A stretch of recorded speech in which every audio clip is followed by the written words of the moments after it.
Shalom, jemaat kategori Kalau Ministry yang dikasihi oleh Tuhan. Kita bersyukur kepada Tuhan karena kasih-Nya, karena kebaikan Tuhan yang Tuhan selalu berikan dalam sepanjang kehidupan kita. Sebelum kita akan mulai ibadah kita, saya mengajak kita semua untuk kita berdoa. Mari kita berdoa. Bapa yang baik, Bapa yang kami sembah dalam nama Tuhan Yesus. Kami bersyukur buat kasih-Mu yang Kau selalu nyatakan dalam sepanjang kehidupan kami, Tuhan. Sebelum kami akan mulai ibadah kami, kiranya Tuhan yang memberkati setiap hati kami, sehingga pujian yang akan kami naikkan boleh menyenangkan hati Tuhan. Ini doa kami yang kami naikkan hanya dalam nama Tuhan Yesus. Haleluya. Amin. Sebab Tuhan yang selalu memberikan apa yang kita pinta dalam kehidupan kita. Terima kasih Tuhan, kasih-Mu yang sempurna dalam hidup kami.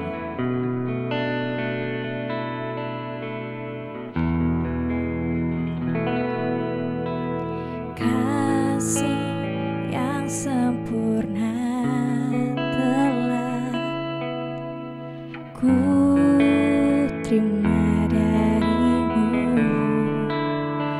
bukan karena kebaikanku, hanya oleh kasih karunia-Mu Kau pulihkan aku, layakkanku untuk dapat memanggil-Mu Bapa. Kau beri yang ku pinta saat ku mencari, ku mendapatkan. Ku ketuk pintu-Mu dan Kau bukakan, sebab Kau Bapa-Ku, Bapa yang kekal. Takkan Kau biarkan aku melangkah hanya sendirian. Kau selalu ada bagiku, sebab Kau Bapa-Ku, Bapa yang kekal.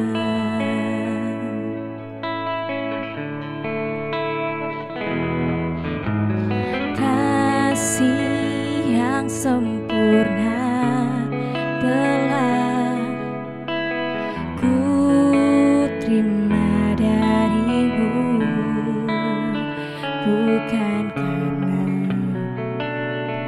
kebaikanku, hanya oleh kasih karunia-Mu Kau pulihkan aku, layakkanku untuk dapat memanggil-Mu Bapa.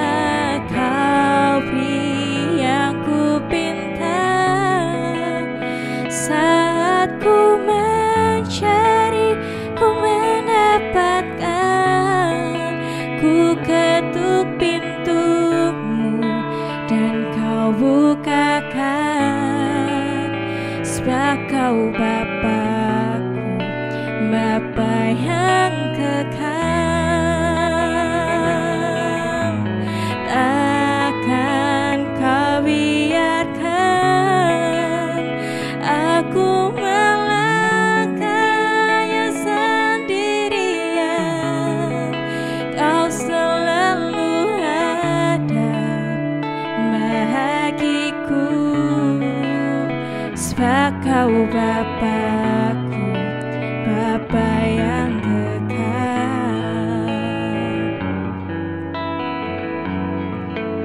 Bapa yang kekal.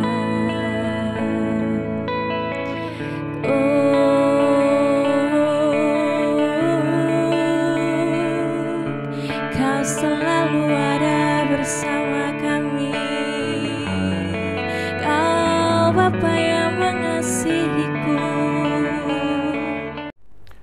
Shalom, selamat malam Bapak Ibu dan Saudara yang dikasihi oleh Tuhan.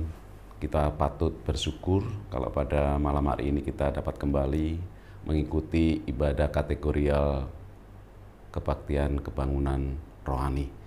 Namun sebelum kita mendengarkan kebenaran firman Tuhan, mari kita berdoa. Tuhan, kami ucap syukur ya Tuhan untuk kesempatan yang Tuhan berikan di dalam kehidupan kami, sehingga pada malam hari ini ya Tuhan kami boleh bersama-sama belajar kebenaran firman-Mu. Kiranya Roh Kudus memberikan pencerahan pada hati dan pikiran kami, untuk kami bisa melihat kehendak-Mu melalui kebenaran firman-Mu, agar kehidupan kami senantiasa diubah dan diperbarui, agar keserupaan Kristus itu semakin nyata atas hidup kami. Berkati hamba-Mu yang menyampaikan, demikian juga jemaat-Mu yang mendengarkan, supaya kami bersama-sama diberkati oleh Tuhan. Hanya di dalam nama Tuhan Yesus Kristus kami sudah berdoa dan mengucap syukur. Haleluya, amin. Bapak Ibu yang dikasihi oleh Tuhan, mari kita akan buka Alkitab kita di dalam Injil Lukas pasal 19 ayat yang pertama sampai ayat yang ke-10. Injil Lukas pasal 19 ayat yang pertama sampai yang ke-10. Demikian bunyi firman Tuhan. Sakius. Yesus masuk ke kota Yeriko dan berjalan terus melintasi kota itu. Di situ ada seorang bernama Sakius, kepala pemungut cukai, dan ia seorang yang kaya. Ia berusaha untuk melihat orang apakah Yesus itu, tetapi ia tidak berhasil karena orang banyak, sebab badannya pendek. Maka beralihlah ia mendahului orang banyak, lalu memanjat pohon ara untuk melihat Yesus yang akan lewat di situ. Ketika Yesus sampai ke tempat itu, ia melihat ke atas dan berkata, "Sakius, segeralah turun, sebab hari ini aku harus menumpang di rumahmu." Lalu Sakius segera turun dan menerima Yesus dengan sukacita.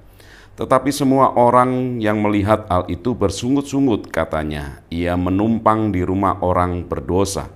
Tetapi Sakius berdiri dan berkata kepada Tuhan, "Tuhan, setengah dari milikku akan kuberikan kepada orang miskin, dan sekiranya ada sesuatu yang kuperas dari seseorang akan kukembalikan 4 kali lipat." Kata Yesus kepadanya, "Hari ini telah terjadi keselamatan kepada rumah ini, karena orang ini pun anak Abraham, sebab Anak Manusia datang untuk mencari dan menyelamatkan yang hilang." Bapak, Ibu, dan Saudara yang dikasihi oleh Tuhan, setiap kita pastinya pernah mendengar dan juga membaca kisah dari Sakius. Dan saya yakin bahwasanya ketika Yesus masuk ke kota Yeriko, memang itu disengaja oleh Yesus agar Yesus dapat berjumpa atau bertemu dengan Sakius. Seperti yang dikatakan di dalam Lukas 19 ayat yang 10. Sebab Anak Manusia datang untuk mencari dan menyelamatkan yang hilang. Datang untuk mencari. Kata mencari di sini memiliki pengertian bahwa Yesus lah yang memiliki inisiatif untuk ketemu dengan Sakius. Bukan Sakius ya yang mencari Yesus. Jadi sama halnya Allah itu sangat mengasihi kita. Allah berinisiatif untuk mencari kita, mendatangi kita, agar kita orang berdosa boleh memperoleh keselamatan dari Allah. Bapak, Ibu, dan Saudara yang dikasihi oleh Tuhan, Sakius adalah orang yang kaya dan terkenal. Dan dia adalah seorang yang Yahudi yang bekerja untuk penguasa Romawi dalam mengumpulkan pajak. Sakius bukanlah pegawai biasa, tetapi Alkitab mengatakan bahwa dia adalah kepala pemungut cukai. Sakius ini sangat terkenal, bukan oleh karena kebaikannya, tetapi oleh karena suka memeras bangsanya sendiri. Nah, tentu bahwa sikap yang dilakukan oleh Sakius ini menyebabkan banyak orang tidak menyukai Sakius. Banyak orang antipati terhadap apa yang diperbuat oleh Sakius. Sehingga tidak heran kalau Sakius ini dikucilkan. Sehingga ketika dia bermaksud untuk berjumpa dengan Yesus atau menemui Yesus, mereka terhalang oleh orang banyak karena badannya pendek. Sehingga dia harus memanjat pohon ara untuk melihat siapa Yesus. Meskipun kita tahu bahwasanya saat itu Sakius memanjat pohon ara. Dan itu juga Yesus pada saat itu berhenti tepat di depan pohon ara tersebut, di mana tempat Sakius berada. Dan kemudian Yesus menyuruh dia untuk turun. Dan hal ini menandakan bahwa Yesus tidak meluputkan pandangannya terhadap Sakius. Yesus tahu bahwasanya Sakius sangat merindukan dia. Sakius ingin untuk berjumpa dengan dia. Untuk itulah Yesus tidak meluputkan pandangannya terhadap Sakius. Yesus memandang Sakius dengan penuh belas kasihan. Demikian juga kehidupan yang terjadi di dalam diri kita. Bahwasanya setiap hari, setiap saat, selama 24 jam, Allah itu sangat memperhatikan kita. Baik pada waktu kita melakukan aktivitas, maupun kita bekerja, maupun kita di rumah, maupun pada saat kita tidur. Allah tidak memejamkan matanya, walaupun itu hanya 1 detik. Apapun yang terjadi di dalam kehidupan kita, apapun yang saat ini kita alamin, kita mengalami beban yang begitu berat, pandangan Allah itu tetap tertuju kepada kita. Nah, kalau kita baca di dalam Mazmur pasal yang ke-33, Mazmur pasal yang 33, dikatakan demikian, ayat yang ke-13. Tuhan memandang dari surga, Ia melihat semua anak manusia. Jadi ini harusnya boleh memberikan pengertian kepada kita. Dalam segala hal, dalam segala situasi, pandangan Allah itu tetap ada di dalam kehidupan kita. Sehingga dalam situasi dan kondisi apa yang saat ini terjadi dalam hidup kita, janganlah kita takut, janganlah kita gentar. Karena apa? Karena Allah itu selalu memandang hidup kita. Bapak Ibu yang dikasih oleh Tuhan, Yesus peduli kepada Sakius meskipun reputasinya tidak baik di mata orang Yahudi dan bangsanya sendiri. Menumpang di rumahnya adalah bentuk penerimaan Yesus terhadap Sakius. Seperti yang dikatakan di dalam ayat yang ke-5. Ketika Yesus sampai ke tempat itu, Ia melihat ke atas dan berkata, Sakius, segeralah turun, sebab hari ini aku harus menumpang di rumahmu. Kata menumpang di rumahmu itu adalah suatu bentuk bahwa Yesus menerima Sakius.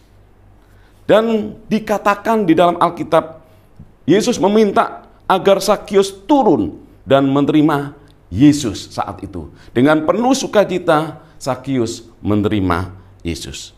Namun kita ketahui bersama bahwasanya semua orang yang melihat kejadian itu justru bersungut-sungut. Mereka marah, mereka tidak menerima apabila guru yang dia saat itu hormati itu datang ke rumah seseorang yang dianggap telah berbuat dosa. Seperti yang dikatakan di ayat yang ke-7. Tetapi semua orang yang melihat hal itu bersungut-sungut, katanya, ia menumpang di rumah orang berdosa. Jadi pada saat itu ada banyak orang yang mengikut Yesus. Namun ketika Yesus pada waktu itu mengatakan, aku menumpang di rumahmu Sakius, saat itulah spontan orang banyak itu bersungut-sungut. Mengapa dia menumpang di rumah orang berdosa? Tidak sepantasnya Yesus sebagai guru yang dikagumi oleh banyak orang itu harus datang ke rumah Sakius yang dianggap jelas-jelas sebagai orang yang berdosa. Bapak, Ibu, dan Saudara yang dikasihi oleh Tuhan. Sedangkan Yesus menerima Sakius lebih dahulu. Yesus menerima Sakius apa adanya. Itulah kasih tanpa syarat yang diberikan Yesus kepada Sakius. Mari kita akan buka di dalam suratan Roma pasal yang ke-5 ayat yang ke-8, dikatakan demikian. Akan tetapi Allah menunjukkan kasih-Nya kepada kita, oleh karena Kristus telah mati untuk kita ketika kita masih berdosa. Inilah bentuk kasih Allah, yaitu kasih tanpa syarat. Nah, kasih yang demikian juga diterapkan, dilakukan oleh Yesus ketika berjumpa dengan Sakius. Yesus menerima Sakius apa adanya, tanpa ada syarat-syarat yang dilakukan atau yang diajukan oleh Yesus. Sakius tidak perlu berubah dulu. Sakius tidak perlu melakukan sesuatu yang baik dulu, baru kemudian Yesus menerima. Tetapi pada saat Sakius masih berdosa, Yesus mengasihi Sakius. Yesus mencintai Sakius. Dan untuk itulah kasih yang dilakukan oleh Yesus adalah kasih tanpa syarat. Nah, sebenarnya Yesus pasti tahu betul dan sangat mengenal siapa itu Sakius. Yesus tidak menghakimi apa yang dilakukan oleh Sakius. Yesus juga tidak menghitung perbuatan dosa yang dilakukan oleh Sakius. Tetapi Yesus menerima Sakius apa adanya. Nah, perlu diingat bahwa penerimaan Yesus bukan berarti Yesus menyetujui cara hidup atau apa yang dikerjakan oleh Sakius. Sama sekali tidak. Tetapi ketika Yesus itu menerima Sakius apa adanya, ini adalah satu jalan agar Yesus menuntun Sakius ini kepada pertobatan. Justru ketika Yesus itu menerima Sakius apa adanya, makanya kemudian terjadi yang namanya pertobatan dan juga perubahan sikap yang dimiliki oleh Sakius. Makanya kemudian kalau kita perhatikan kembali lagi di dalam Injil Lukas pasal yang ke-19 ayat yang ke-8 dikatakan demikian. Tetapi Sakius berdiri dan berkata kepada Tuhan, Tuhan, setengah dari milikku akan kuberikan kepada orang miskin. Dan sekiranya ada sesuatu yang kuperas dari seseorang, akan kukembalikan 4 kali lipat. Sesuatu hal yang luar biasa yang terjadi di dalam kehidupan Sakius. Perubahan yang begitu radikal. Ada suatu pertobatan pribadi yang begitu luar biasa, yang pastinya mencengangkan banyak orang. Dan itu terjadi oleh karena pada saat itu Yesus menerima Sakius apa adanya. Dan dia mengatakan bahwasanya setengah dari milikku akan kuberikan kepada orang miskin. Bahkan ada satu pengakuan di dalam dirinya. Apabila ada seseorang yang aku peras, maka aku akan kembalikan 4 kali lipat. Sakius menyadari bahwa ketika dia menjadi kepala pemungut cukai, dia adalah orang yang suka memeras dari pajak yang ditariknya. Bahkan dia menarik pajak melebihi daripada ketentuannya. Dan itu diperuntukkan untuk dirinya sendiri. Sehingga dia ada pengakuan yang begitu luar biasa ketika Yesus itu menerima dirinya apa adanya. Bahwasanya dia akan sanggup mengembalikan 4 kali lipat kepada orang-orang yang pada saat itu diperasnya. Bapak Ibu yang dikasihi oleh Tuhan, jangan tuntut orang lain untuk berubah sebelum kita menerima dia apa adanya. Mungkin kita menjumpai beberapa orang yang ada di sekitar kita, agar hidupnya itu berubah, agar hidupnya itu boleh diperbarui. Tetapi jangan sampai kita tuntut mereka untuk berubah, untuk diperbarui hidupnya, jika kita belum menerima dia apa adanya. Dalam artian kita tetap harus mengasihi dia, mengasihi tanpa syarat, tanpa ada syarat-syarat tertentu untuk kita bisa mengasihi dia. Kasihlah dia, kasih ilahi yang ada di dalam diri kita, itulah jadi modal untuk mengasihi dia. Dan hal itu pastinya akan memberikan implikasi yang besar bagi perubahan dan pertobatan orang-orang yang ada di sekeliling kita. Bapak Ibu yang dikasihi oleh Tuhan, jika kita ingin orang lain berubah hidupnya dan bertobat, maka hal yang terpenting dalam kehidupan kita adalah yaitu menerima dia apa adanya. Sehingga dengan demikian, dengan kasih ilahi yang ada di dalam diri kita, sehingga hal itu membuat kita mengasihi dia tanpa syarat, saya yakin bahwasanya satu waktu mereka akan benar-benar hatinya dirubah dan diperbarui. Ada suatu sikap yang berubah total di dalam kehidupannya. Seperti Sakius. Ketika Sakius diterima oleh Yesus apa adanya, maka di dalam proses hidupnya dia dengan berani untuk mengatakan bahwasanya setengah dari milikku, hartaku akan kuberikan kepada orang miskin. Dan bagi mereka yang merasa kuperas akan kukembalikan 4 kali lipat. Sesuatu yang luar biasa yang terjadi di dalam kehidupan Sakius.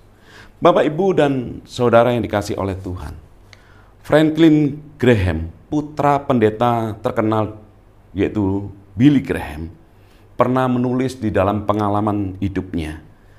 Dia sangat menyesali perbuatannya ketika waktu itu masih muda.